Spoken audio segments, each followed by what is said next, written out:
with Ross Feingold, who joins me live from Taipei. He is the former Asia chairman of the Republicans abroad. Thank you for joining us on the program.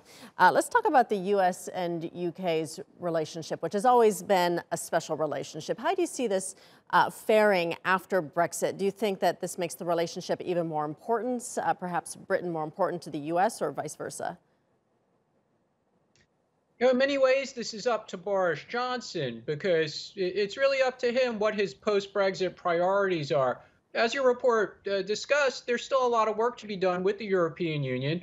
This is just the beginning of this disengagement process. And there's only so much time in the day. There's only so much resources within the government.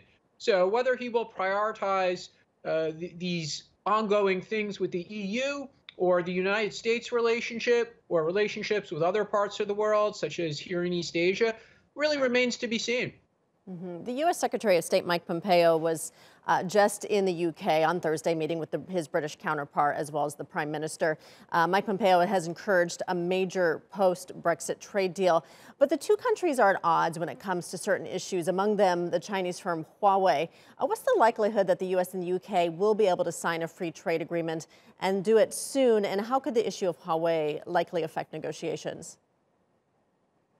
Well, the issue of Huawei and Chinese investment in the UK or the UK desire to trade with China will certainly impact the US-UK trade negotiations. And we saw a lot of the China influence in the US MCA negotiation, and there were certain provisions written into that agreement with China in mind. So it will certainly be a significant part of any bilateral trade agreement negotiation. But the important thing here, again, it's the resources issue and the time issue, and keeping in mind that we have a U.S. presidential election coming up later this year. Whether the Trump administration has the time or the interest to pursue it in the short term, it's a big unknown. And from Boris Johnson's perspective, he might as well just wait until after the U.S. presidential election. Whether Trump is reelected, he'll have 4 years to negotiate with Trump, or a new president is elected, he'd have 4 years to negotiate with that president.